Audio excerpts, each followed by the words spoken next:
Nephew muted? Yeah, I should be. That's a good idea. Oh, it's because I was muted. There you go. Thank you. I'll mute me.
Good morning, TCHC. Thank you for the opportunity to talk briefly about 2020. It was quite a year, and I'm still very thankful that we were able to help a little bit over 1,400 people move out of homelessness last year. So it was still a pretty good year in helping people exit homelessness. We're also about 2 weeks away from finishing the renovations to our men's shelter. I'm going to show you a few pictures of that, but we're almost close, and if anyone would like to come out to see the renovated space to our men's shelter, come on out. I'd love to show you around.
Good morning, everyone. Morning. Lauren, Morning. I can see Lauren focusing on, yeah, there you go.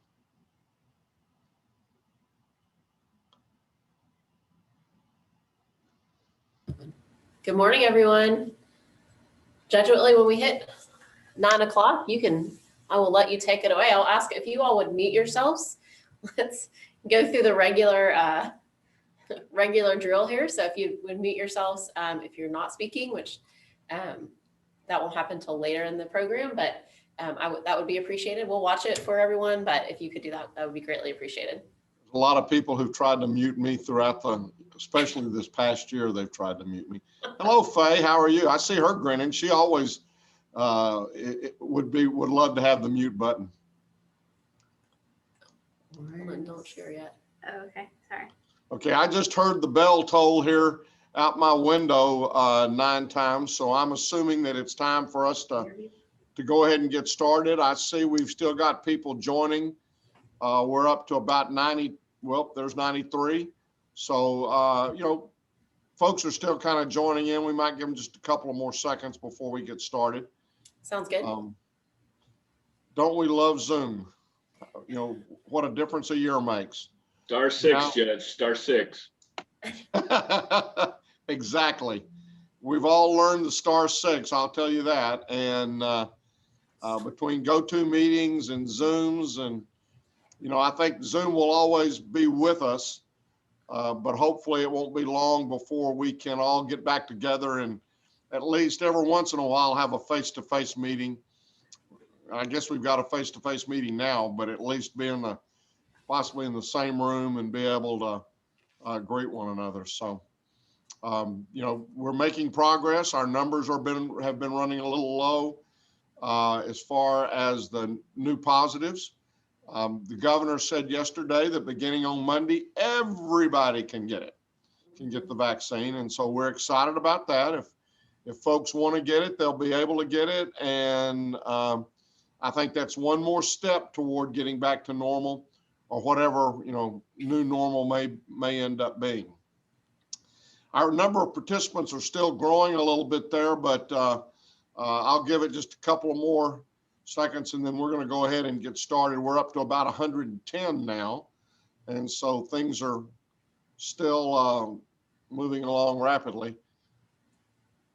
Okay, Lauren, who's the big picture right now on the screen? That would be you. No, well, it wasn't on mine. It may be on everybody else's, but I think you have to say, if you want. oh, I had the Montgomery speaker down view. there. Montgomery, that's such a close-up, it almost didn't look like you. It's a glamour photo, Judge. Yeah, you need to do some work with that people on that. Steve is one that has learned how to say *6. Usually he was saying it behind his wife, encouraging her to hit *6. Now he has to hit it himself. I'll tell you what, we seem to have kind of calmed down as far as the big increases we're showing. Excuse me. We're showing about 115, almost 120 people on right now. So I'm going to go ahead and get started. And, you know, what I want to begin saying is thank you. This past year has been a challenge in many different ways. And in the true spirit, I think, of folks in Tarrant County, everybody has come together to help each other in whatever way they could. But we've asked we've asked for a lot from our staffs, from our partners, and without question, people have stepped up and they've done whatever they could to help the community. Many times going outside of what would have been the norm to make sure that folks in need are being taken care of, and certainly in the area of homelessness, we've seen that occur. So, you know, I want to just begin by thanking everyone. We're excited about today. We're excited about the message that Lauren's going to deliver here in a minute. And I can just tell you, we continue to need your help. There are still many things to do. And so I hope that as you listen today, if there's a particular area that you feel like you could help with, or you have a passion to help with, I hope that you'll jot down a note and then call whatever group that may be, whatever agency, whatever area that may be, and just volunteer to help and do whatever you can. Again, I believe that the folks in Tarrant County have a spirit of generosity that can be matched by none. And so again, I want to thank everybody. I'm going to turn it over to our director with the interim title Scratch Through. Lauren, again, welcome. Thank you for everything that you've done. And with that, I'm going to throw it over to her and let her begin the deal. Okay, perfect. Thank you, Judge Whitley. Appreciate it. So good morning, everyone. Thank you again for joining me and for all of our partners today. It really means a lot that this many people in our community have an investment in homelessness. So welcome to our annual State of the Homeless Address. I hope you walk away today understanding what's happening with homelessness, how you can impact homelessness, and kind of what's going on in our community.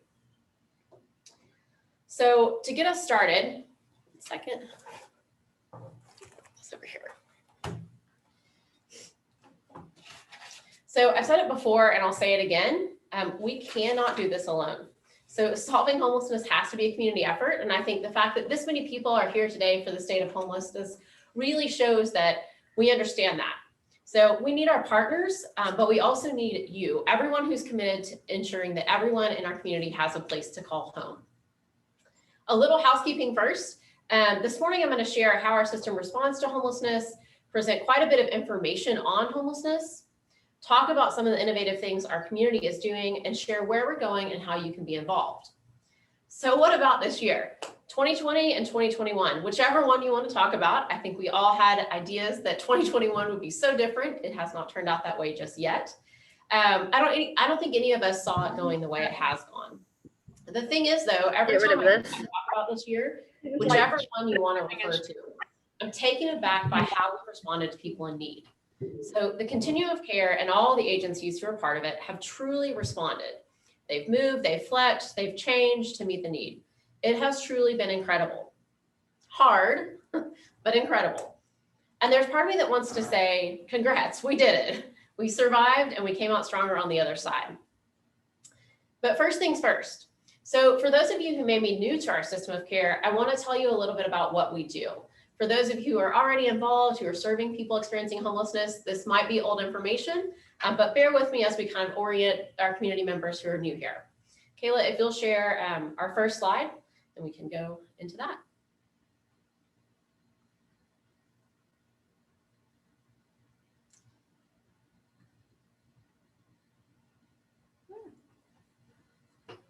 Perfect. So this year, our theme is building on momentum, and I'll talk more about that later. But if you go to the next one. So simply put, so what is the continuum of care? So simply put, it's a system that responds when people have a housing crisis and ultimately involves all of us. So as you can see here, everyone in our community has a vested interest in community members having housing stability. As a continuum of care and as the Homeless Coalition, our shared community vision is a vibrant community where every individual has a place to call home and the resources to live their best life. We want to see our community succeed, and part of that is ensuring that everyone has a place to call home. So as you can see from this diagram, everyone has a part to play in our system of care. Stakeholders honestly could include anyone who could be impacted by homelessness. Businesses, municipalities, churches, funders, neighborhoods, really anyone who has a stake in the issue and anyone who has a stake in our community. The Continuum of Care Board is your community leadership around the issue of homelessness. So the board is made up of a leadership council and a membership council. Judge Whitley, who kicked us off, is actually the chair of the leadership council, and that includes local mayors and the county judges of Parker and Tarrant County. In addition to that, on the COC board, there's a 28-person membership council, and they lead the response to homelessness. And it includes representation from nonprofits, faith groups, businesses, municipalities, funders, MHMR, JPS, lots of different organizations who have a stake here. The thing with the COC board is that they really set the direction for where we're going with homelessness. What's going to happen? What's our solution? And really give that structure there. Underneath that, the Homeless Coalition acts as the catalyst for community change and takes directives from the COC board and puts them into action for our community. So we provide the backbone support and we do the implementation for the system. Lots of system-wide initiatives happen to improve our system functioning, and we really manage those and ensure that anything that's a system-wide issue is addressed, that our system's functioning well, and that we're able to get more funding and do different things like that. So we take what the leadership, this as the COC board directs us to do and puts those into action. In addition to that, of course, we clearly cannot forget the other two groups. So we have providers and partners. So the providers that you see in the buildings, there are organizations who provide services directly to people experiencing homelessness. And those organizations can be anyone from homeless prevention, street outreach teams, emergency shelters. They're what you typically think of when you think of organizations who serve the homeless. Their main mission is to serve people experiencing homelessness. In addition to providers, we also have partners in our system. Those organizations are critical to the work that we do. However, they're organizations that their main mission is not centered around homelessness. So for example, Workforce Solutions is down there, or Workforce. Their goal is clearly employment. However, as a homeless system, we rely very heavily on them to help our clients increase income. So it's all very interconnected. Like I said, everyone has a role to play, and you can see that here. So I just wanted to go over that a little bit so you had an idea of what the system is that's responding to homelessness. And I want you to take away the fact that our community has an incredibly strong system of care. So when someone has a housing crisis, when someone experiences homelessness, there really is a system that immediately responds to that.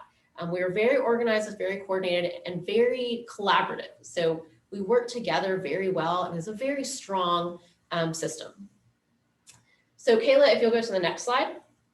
So now to the numbers. This is what people want to know. What is happening with homelessness right now? So we're going to look at a couple different numbers to help you understand the whole picture of what's happening with homelessness. So first, how many people have we served? So this number is the number of people who were served by the entire system. So either by an outreach team, an emergency shelter, a housing program, any of those providers that you saw on that last slide. So in 2020, the system served 8,570 people, a 19% decrease from the year before. And as you can see, we've been essentially been hovering around 11,000 people per year. And last year we dropped to about 8,500.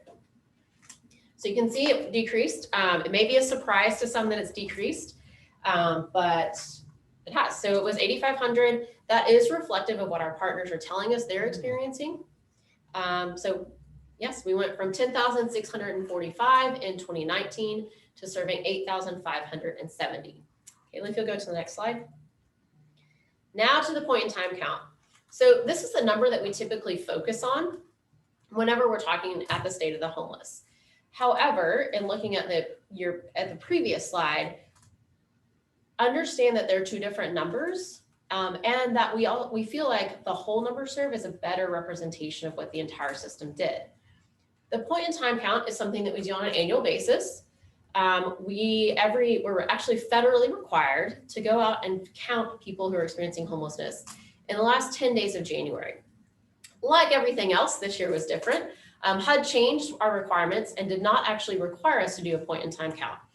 As a community, we had already started planning that, so we went ahead and did one. But we changed how we did it. So I would put a big asterisk. You may be staring at that number, that 1,234 number. That is the number of people who were experiencing homelessness on January 28th of 2021. But I put a big asterisk by that because we did not do it the same way. We did not have volunteers. So one thing that we did was made the decision that street outreach teams should do the point in time count over a 2-week span. So just keep in mind when you're looking at this number that you can't necessarily compare it. In talking with our partners, again, it's very reflective of what they're seeing in their work. So with outreach teams and shelters, something I reiterate all the time to people when they are asking about homelessness, is it worse? Is it worse? Our shelters do have capacity. So if you know someone in need of shelter, please let them know that there is room available. So our point in time count number is 1,234 people. Like I said, as you can see, most of the interventions were essentially cut in half, not quite. It's a 42% decrease from the year before. But as I mentioned, please take care in not directly comparing to the years before. I think 2020, 2021 will, maybe live in infamy forever as the year that was different for everything. So I think if even you look across any sector, we're going to have an asterisk by that just to say this year was different. We conducted the point in time count differently. Our system capacity was different. There are just so many different reasons why this number, and I'll get to the why in a minute. But wanted you also to see that. So 479 people were experiencing unsheltered homelessness. 652 people were in shelters on the night of the count. 20 people were in safe haven, and 83 were in transitional housing. So that's what makes up that 1,234 number. Kayla, if you'll go to the next slide, we can talk about some trends.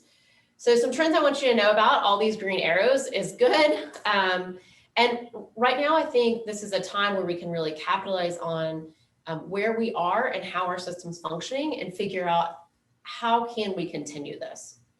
But more about that later. So it was a 42% decrease in homelessness, as I mentioned. There's a 40% decrease in unsheltered homelessness. I'll talk a little bit more about this because it probably doesn't feel like there's that much of a decrease. We had a 23% decrease in veteran homelessness, a 43% decrease in family homelessness, and a 32% decrease in chronic homelessness. Chronic homelessness is when someone is experiencing homelessness for more than a year and has a disability. So it's those people who have been homeless for a longer period of time. So we saw decreases, not surprisingly, amongst all the different populations. So those are just some trends that we wanted you to know about. Kayla can go to the next slide.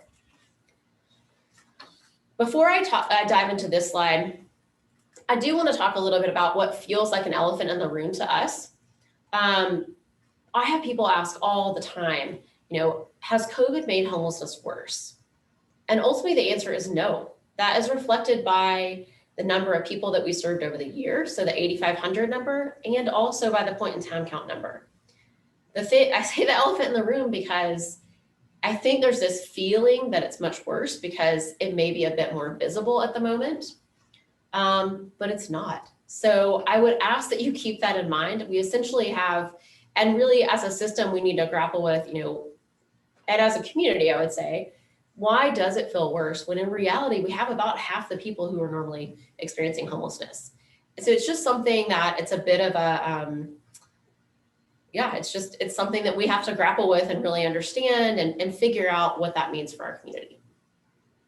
So now onto this slide. So I wanted you all to understand kind of month to month what we're seeing and kind of why the numbers are lower. So this graph is actually month to month, the new people who come into homelessness. And I started back in October of 2019 and went all the way through February, so last month. So we actually noticed pre-pandemic that in the last quarter of 2019, we were seeing a pretty significant uptick in homelessness. So we noticed that our numbers started to go up each month. And we don't know why. I had a lot of people ask why at the beginning of 2020. We kind of hypothesized about some things of why it might be or might not be. But we knew we started to see that number go up. You'll notice that actually in April of 2020, we peaked at 535 people who entered the system, who entered into homelessness. That is a really high number for us if you look at the comparison for the rest of the year. But what I really want you to focus on and understand, and I think it'll help bring some context to why our numbers are lower, is if you look at June through January, you'll notice that we're hovering right around the 300s. So low 300s, high 200s. October was a low at 216 people entering. January was low at 295. So essentially from June until January, we kind of have a lull in our system. And so that matches very well with the 8,500 served and also with that point in time count number.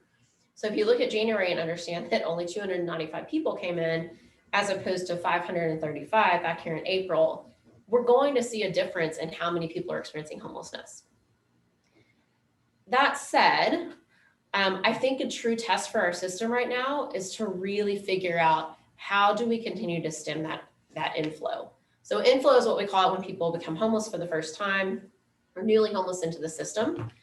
So as you can see in February, we jumped way up to 434. So we're starting to already see, and we're looking at March numbers now to see on a weekly and daily basis how many people are becoming homeless. And so we're starting to see that number tick up. I will say, I'm sure some of you have questions about what's going to happen when the eviction moratorium ends. That is a big question mark, and I want you to know that's a huge topic that our system discusses on a regular basis.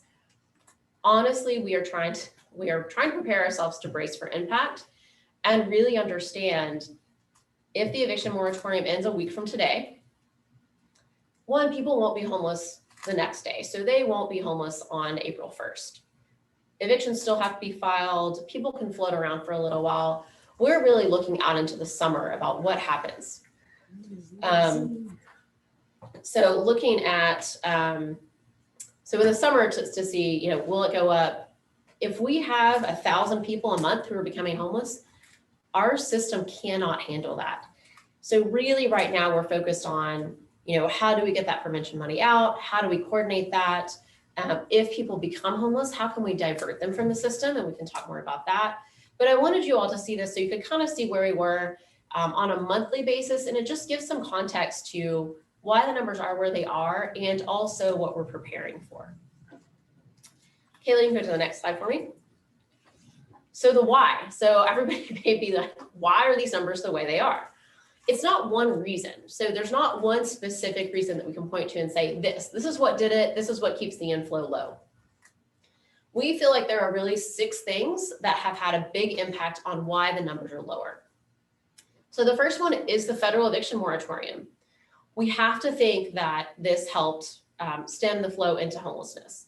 The fact that people were not being evicted, they were able to stay in their homes is a big factor. It has to be a big factor. Even looking at the fact that if you look at evictions historically, not everyone who gets evicted becomes homeless. However, it has to have had an impact. So that's one of our thoughts, is that the federal eviction moratorium has worked and has kept people out of the system. The second one is new housing development. So in addition to the federal eviction moratorium, we have had the opportunity as a system to develop some new housing. So with all the CARES Act and additional federal relief that has come out, the government has put a lot of money into housing and assistance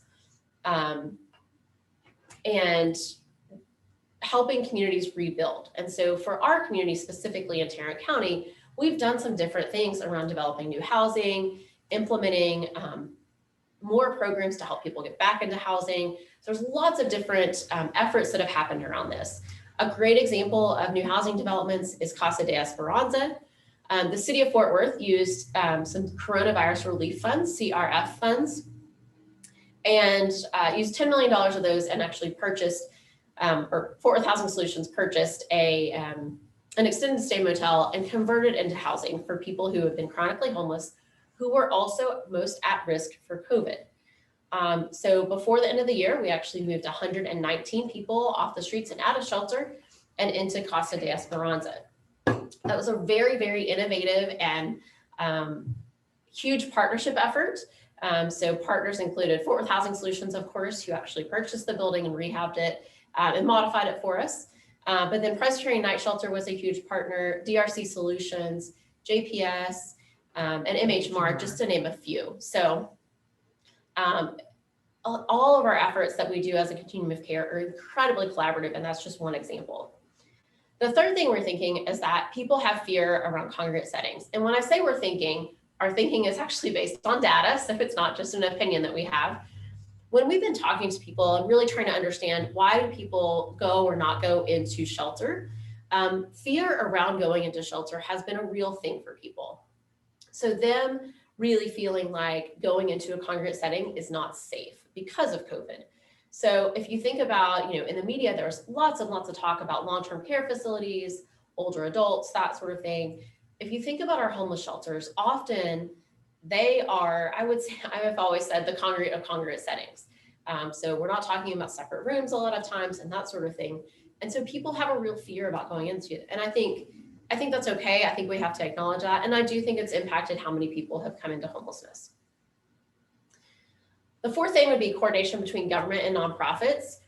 I've said our system is coordinated and it is collaborative. However, I would say that COVID really pushed us to take that to a different level. So the Homeless Coalition worked really, really closely with our municipalities and our partners to really understand what the true need was in our community and how we could meet that. So really looking at all this funding coming in and understanding that we're not just trying to push it out and get it out there. We're actually trying to say, okay, what is the need in the system and how do we best meet this? And that's what we did with Tarrant County, with the city of Fort Worth, with the city of Arlington, and other partners who have been involved. So it was a really, really great thing. Additionally, we had increased funding for homelessness. These two clearly relate. So we have about, I want to say 29 million, I believe is the number, of additional money that's being invested into our system right now.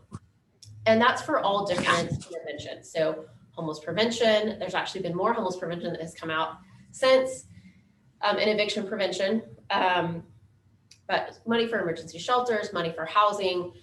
So lots and lots of funding that's coming into homelessness.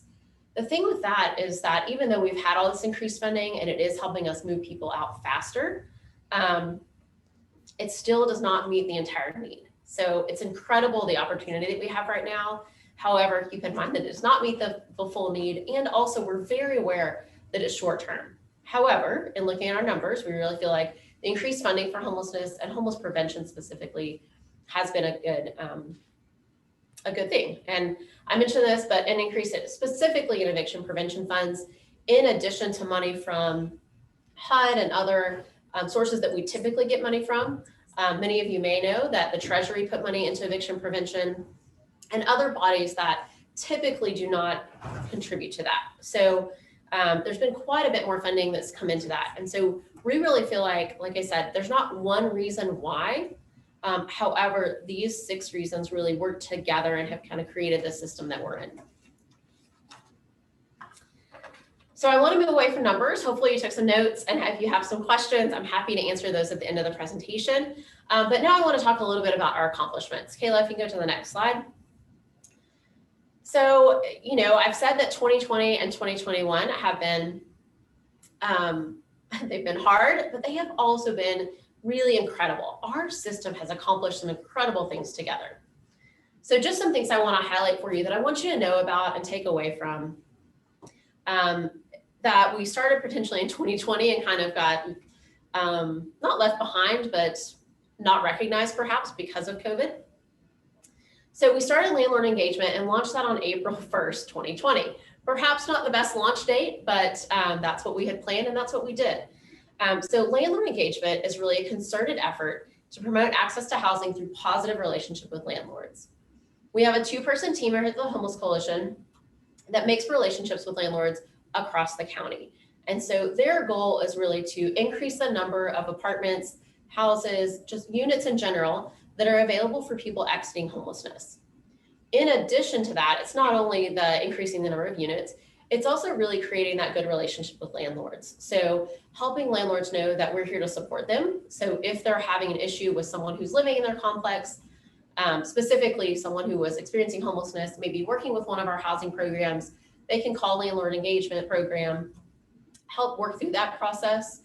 Case managers have also relied on us quite heavily to help with client issues or to help mediate between landlord and client. Perhaps there's a bit of a misunderstanding there. So just promoting that positive relationship between landlords and tenants. So it's been a really positive thing. We've increased the number of units that are available and the support that's available to both landlords and case managers. In addition to that, we continued on with Leadership Academy. So as a community, I want you all to know that our service providers have an incredibly high commitment to a higher standard of service throughout our continuum of care. So they are so committed to serving people experiencing homelessness with best practices and really providing that professional development for staff. So our Leadership Academy is actually a 10-week program that goes together, that a cohort goes through and learns about best practices in homelessness. It's a great thing for case managers and for anyone new to the continuum of care. But really it just expands that knowledge that people have, helps have a better understanding of how to work with people experiencing homelessness, people who have experienced trauma, may have mental health, manage mental health or substance abuse issues. But Leadership Academy is really going to propel our continuum of care into that high level of service and ensure that regardless of where someone gets services, they're getting that high quality and that standard of service. Housing development, I talked a little bit about this. We've done some incredible housing development and still have things on the horizon. The thing with housing development is that I want to highlight here, I've talked about Casa de Esperanza, is that housing development it doesn't happen in a vacuum with one organization alone. So with all these resources that are coming in, we constantly have the conversation about what is the need, how do we best serve people experiencing homelessness, and how are we going to meet that need? And I have yet to see it where one agency says, I'll do it all by myself. I don't need anyone else's help, which has been really, really good. So we're relying on one another, developing housing, and even past the developing housing part, making sure that people are successful in housing. So making sure that they're staying housed, they're not returning to homelessness. They're creating that community.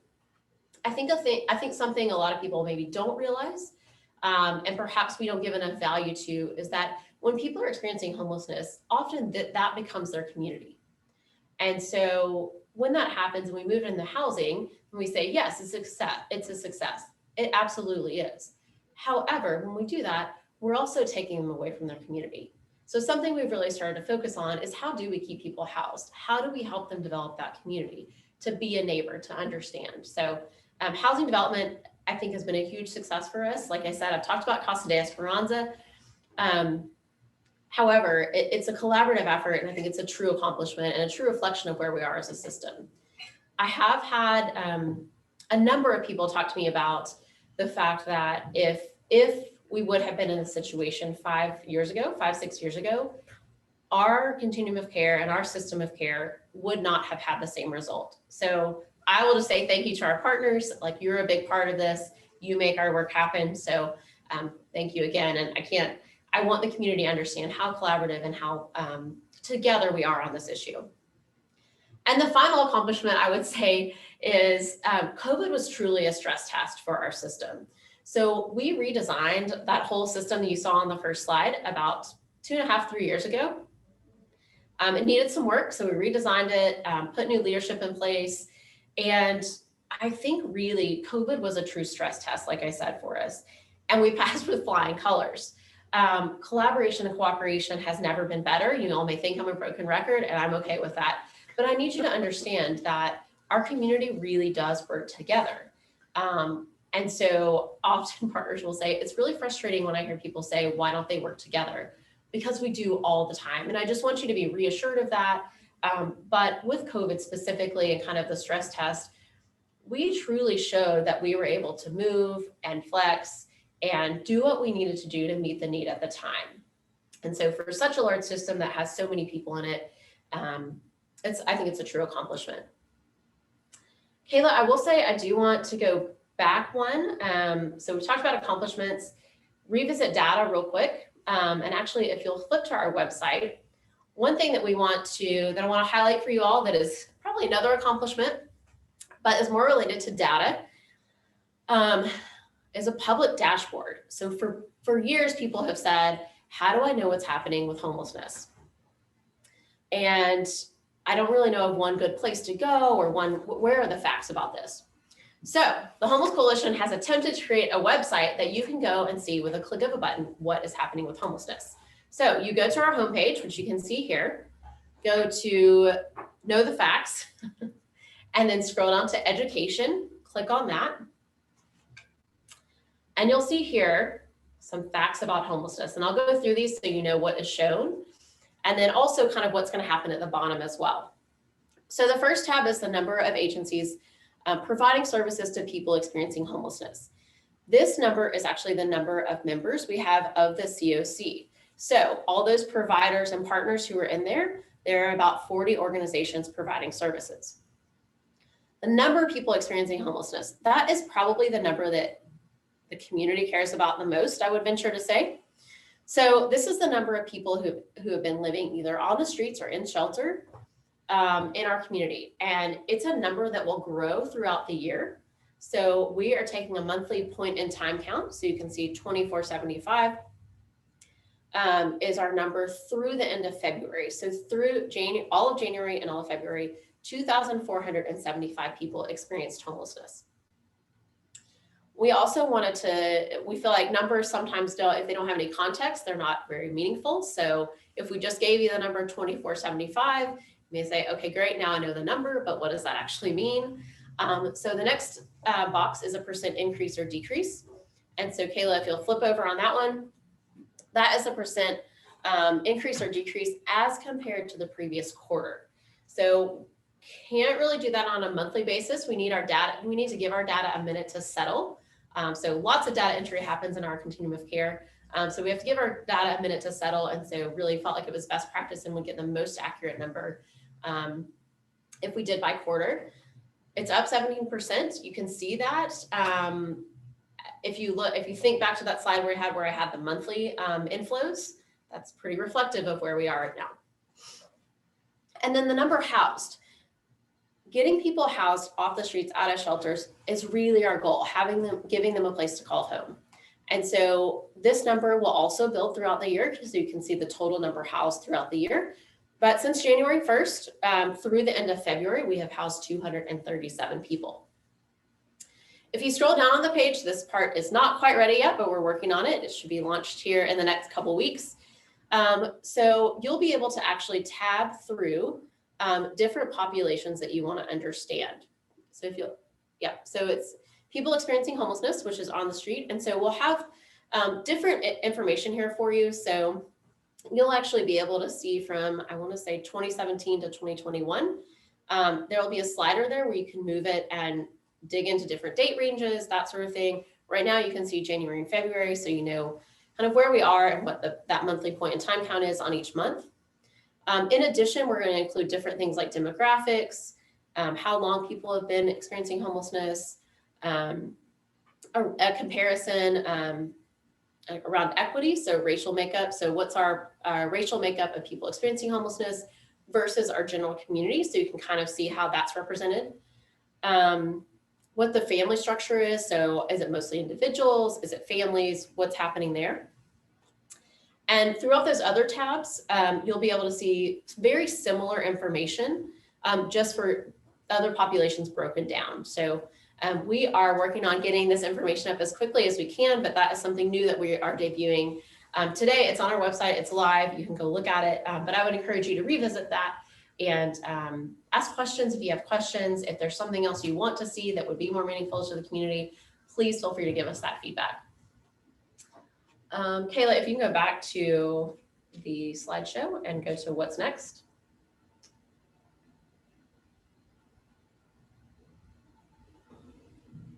Okay, so what's next for our community, our continuum of care?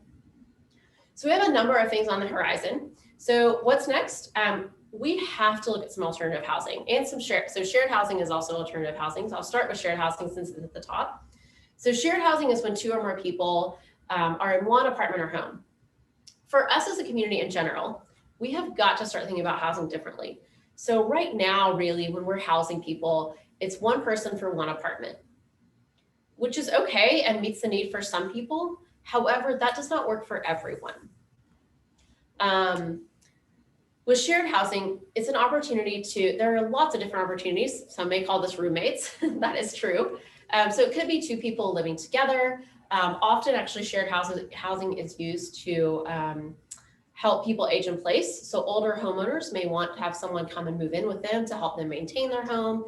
It's a really structured process. We have one organization in our community who is working on shared housing specifically and who matches people together. But this is something that we really have to move to. Like I said, if we continue to focus on the one apartment for one person, we will never get it done, even outside of homelessness, but we will never have our housing need met. In addition to shared housing, we need to start thinking about alternative housing. So again, it's that question of, does it always have to be an apartment or a house? For some people who have been living outside, who have been living unsheltered for a period of time, an apartment is just not a good fit for them. So really starting to be okay with, our campers an okay place to live, trailers, RVs, tiny homes, just thinking a little bit differently about where we think people should live, how we think people should live, and what might be best for them. Shallow subsidies. So this is a relatively new concept. It's something that we haven't quite figured out how to do yet. We know how to do it, we just haven't implemented it yet. But shallow subsidies are a small amount of rental assistance for families, for households who need to make ends meet. So they may not need their entire rent paid. They may not need a large amount of rental assistance. They're working, they're getting benefits, but they don't quite make enough to make ends meet. So it could be that they need $300 to make ends meet and to be able to make their life work and pay for food and transportation and everything else. And so shallow subsidy is something we're looking at to kind of balance out that you don't need your entire rent paid. However, you do need money. You do need some help in making ends meet. So it's something, like I said, we haven't implemented yet, and we're trying to figure out how it would work in our community. Asset building. So one of our goals as a continuum of care is to prevent people from returning to homelessness. So our goal is that when they move into housing, and they don't become homeless again. We are enrolled in a research study with Notre Dame with their LEO project and focused on asset building. So really looking to see if we adjusted how our rapid rehousing programs work, and the amount of rental assistance that people get, could we put the difference into savings, match that, and would that prevent people from returning to homelessness?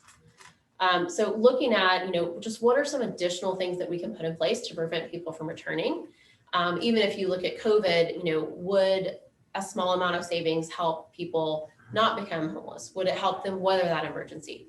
I don't think we ever thought COVID would last as long as it has. So I don't know that people would have that much savings to weather, 15 months or however long we've been here, 12 months now. However, looking at, if they have a flat tire, if a child gets sick and you don't have to work you're not able to work as many hours. We all know the small emergencies that happen really can send someone over the edge. So what does it look like if we're able to add asset building into some of our programs? And then the last thing is bringing back partners. So a number of years ago, the Continuum of Care really took some hard stances on things and put some expectations on partners that perhaps did not align with their missions and how they wanted to do business. And so we had a number of partners kind of walk away from homelessness and from the efforts the COC was doing. And that's no fault of theirs. Like I said, we kind of took a hard line on some things. And so one of our goals this year is really to bring those partners back, reestablishing those partnerships and utilizing all the housing resources that are available.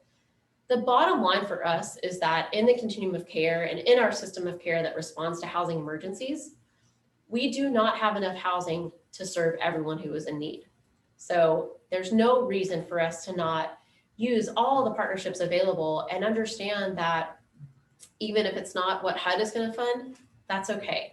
We still need their partnership. They still could serve people who are in need and who are working to get back on their feet. So that's a big goal that we have this year, is to bring those partners back and really reestablish that community feeling there.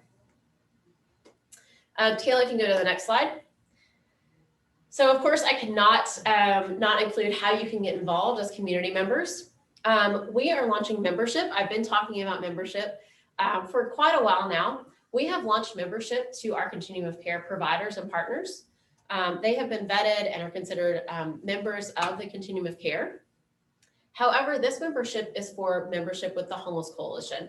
It is community membership and a way for you to show your support for the issue of homelessness and be part of the solution. We have information about that on our website. We'd love for you to be involved, but as a member, you show support for the issue of homelessness. We would also invite you to share the story. So understand homelessness. So know the facts. Go to our website, understand how many people are homeless. Is it better or worse? Dig into what's happening.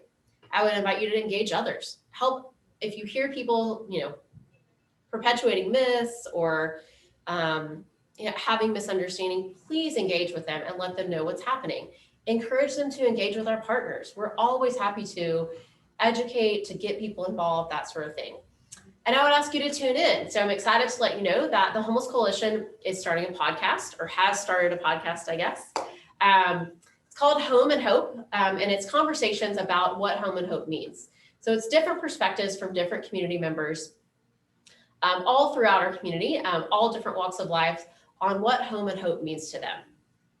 I'm excited. So our first episode will drop on Friday. My first interview was with Commissioner Devin Allen. So I hope you'll take some time and listen to that. The interviews are generally running about 30 minutes, but you can expect to see those out every other week. So every 2 weeks, we'll release a new episode and give you a different perspective on home and hope in our community. And finally, serve partners. The Homeless Coalition absolutely could not do our work without our partners. And one of our goals truly is to drive resources to them, whether it be financial resources, people resources, items, whatever it may be. Our goal is to drive that to them, those resources to them, so that they can do their work and they can continue on. Without them, we cannot do what we do. And so I would invite you to get involved. So get involved, volunteer your time, give items they need, and then also contribute financially. Can't not say that contribute financially, but please, go to our website, learn who our partners are, learn who our members are, and understand how you can get involved in them. If you have questions or if you want to volunteer, we're happy to always direct you and have a better understanding of what you want to do, and where you might plug in best. Next slide. Okay, so some key takeaways. I feel like we've covered quite a bit of stuff today. So I wanted just you to have some key takeaways. And remember these things if you remember nothing else. So just want you to know there's a coordinated system. So there's a large system of providers who are working to end homelessness. We are responding to people in need every single day. Please know that and please understand. The numbers. So homelessness is down in our community for now. We are working hard to figure out how we keep it that way, how we really stem that inflow, and how we can do that. But homelessness is down. The why. So there are many different reasons people want to, put it in a nice little box and have that to take away with them. But the why. There are a lot of different reasons contributing to why the numbers are down, and just keep in mind that those all work together and have created the situation that we're in. Accomplishments. So there are lots of innovations and great things happening in our community. So again, related to the coordinated system, please know that we're working together. We're working hard to make innovative things happen and to meet the need in our community.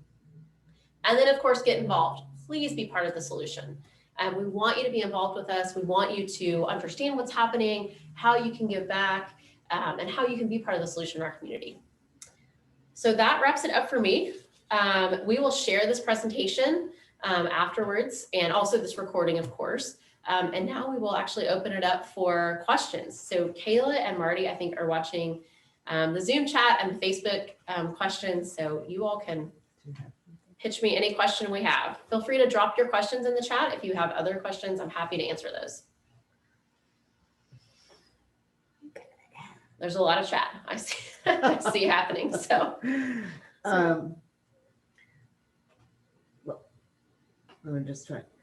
Lauren, Lizzie wants to know, she made a very interesting point about, she comments in the Facebook chat that there are 27,000 vacant housing units at any given time in Fort Worth, and the number of folks experiencing homelessness at any given time is less than 10% of that. Would you like to make some comments on that? sure, that's a great point. So I will say it's not as easy as matching those two things up. I wish it was. That's a great point.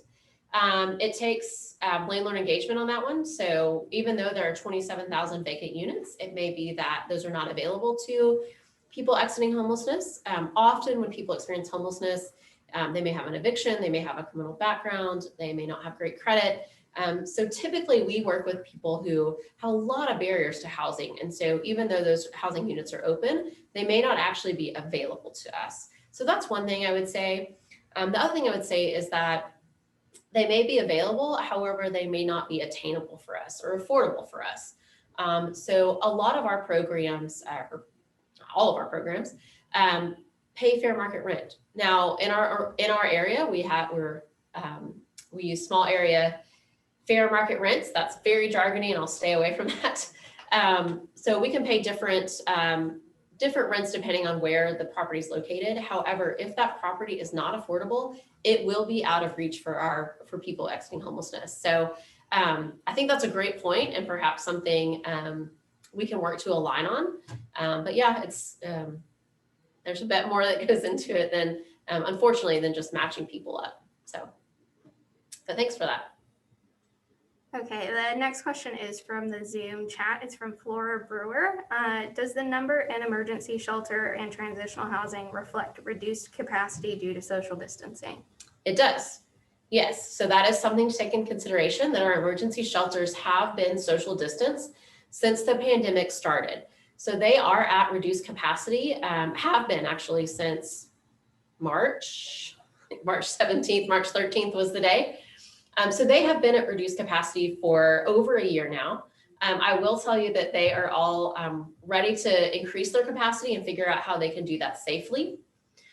So that does reflect reduced capacity. However, I will say our shelters may have been close to full that night, but generally have had capacity to take more people. So we have not experienced where our shelters have been full and having to turn people away. Even looking at, I don't think cold weather shelter was activated that night, the night of the count. But even looking at cold weather shelter, it also was not full. So yes, our emergency shelters are at reduced capacity. However, they do still have capacity to take people in. We Next have- question. We have another question in the Zoom chat. It's about the Know the Facts page Mhm. for dashboards from Tarrant County. Is there a way to know where the numbers are coming from, geography or agency? Geography or agency? Okay. So right now we are not going to do that by agency. We've had a lot of discussions with our partners on what public facing dashboards should look like. That might be something that we do in the future, but we want to work closely with our partners to really understand not necessarily what they're comfortable showing, because I think all of them are very transparent with what they do and how they do it. As far as geography goes, yes, absolutely. I think that's a great idea. If people want to know who is experiencing homelessness where. So I think that's a great idea. We could absolutely add that to that dashboard if it's helpful for people. Agency, I think we'll have to have some additional discussion on, just like I said, with our partners to help people understand, because a lot of things go into that. And so, if you're looking specifically at people experiencing homelessness and you see X agency is serving 10 people, you may think to yourself, why are they only serving 10 if I'm not giving the context that their program only has 12, So it's a bit, I would want to have that conversation with our partners to really understand what message are we trying to communicate, what information are we trying to get out there. But geography, absolutely, that's a pretty easy one for us. Next. I have another one in the Zoom chat from Dr. Lonergan. Have the number of homeless individuals being served also been down in our sister cities around Texas and the United States? They have. That is a great question. Thanks, Dr. Lonergan.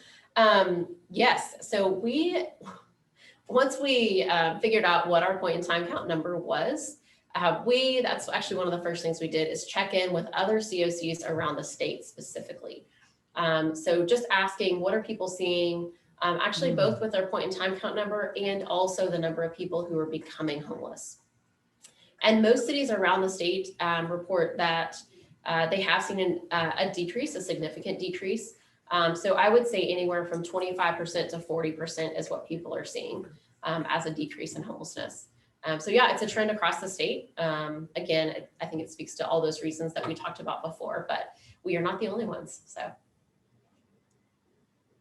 Okay, we have another one on Zoom from Barbara Odom Wesley from Arlington.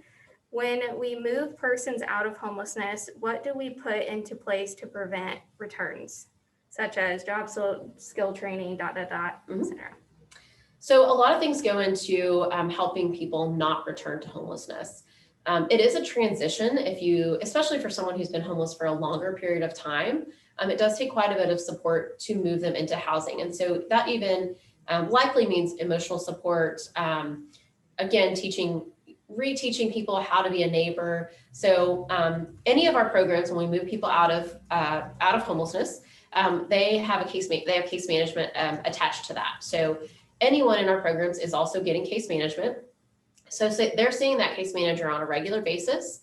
A lot of our programs also have mental health services and other services attached to them. So it's not just all on that case manager. The other thing we do is do a couple of different things to get them kind of, I guess I'd say off on the right foot or off with more resources. The Homeless Coalition actually puts together welcome baskets. So case managers come to get welcome baskets to ensure that people feel at home in their apartment. That may seem like a really small thing. However, if you think about when you moved into your first place from wherever you grew up, to move into an empty apartment and sleep on a mattress on the floor is not very appealing. And so how likely are you to truly stay there, to thrive there? And so doing different things like providing welcome baskets, ensuring that people have everything they need to move in is really important. Case management is there as well. And then part of that case manager's job is actually to connect them to resources, to figure out, is it job training they need? Have they been employed recently? And so perhaps we need to connect them with an employment agency. Are they disabled and on benefits? And are they getting all the benefits that they need, that they are entitled to? So lots of different things go into that. There are a number of different assessments that we do just to make sure that we're meeting all those needs that the person has. Good question. Other questions? Yes, I think we have one last question Okay. from Tammy Chan in Grand Prairie. So about the decrease, do you have any data that juxtaposes the number of homeless in cities with shelters versus cities without shelters? We do. I don't have that number off the top of my head. We generally, when we look at point in time count data, and we have the State of the Homeless report that will be available. So we'll release that hopefully later today for you all. We'll put that on our website. We will make sure everyone has access to that. That does break down our population by geography as far as where they were sleeping that night. So generally with that geography though, we look to see like what areas. So Fort Worth is an area, Arlington's an area, and then otherwise we group them into Northeast Tarrant and Parker County. So we also cover Parker County. However, this year when we did the point in time count, the software we did it with does have a GIS component to it. So we're able to understand exactly where people were. So we could look at that. It would take a little digging, but yeah, that would definitely be possible. So we can absolutely continue that conversation, and it's something we can definitely talk about. But yes, we can do that and look at that to see where people are and if they have access to shelter. Other questions? Okay, sounds like that's it. So I want to just tell everyone thank you. Really, really appreciate you spending this Wednesday morning with us, taking time to learn more about homelessness. Please reach out if you have questions or if there's anything that the Homeless Coalition can help you with. Like I said, we're happy to connect you with our partners and to help you learn more. We will absolutely make sure that everyone has access to this recording and also to our State of the Homeless report. So please stay informed, stay involved, and thank you again. I appreciate you all. Lauren, thank you very much. It was a great presentation. We're ready to move forward. So thank you again for that great presentation. Yeah, thanks, Judge Whitley. Appreciate you.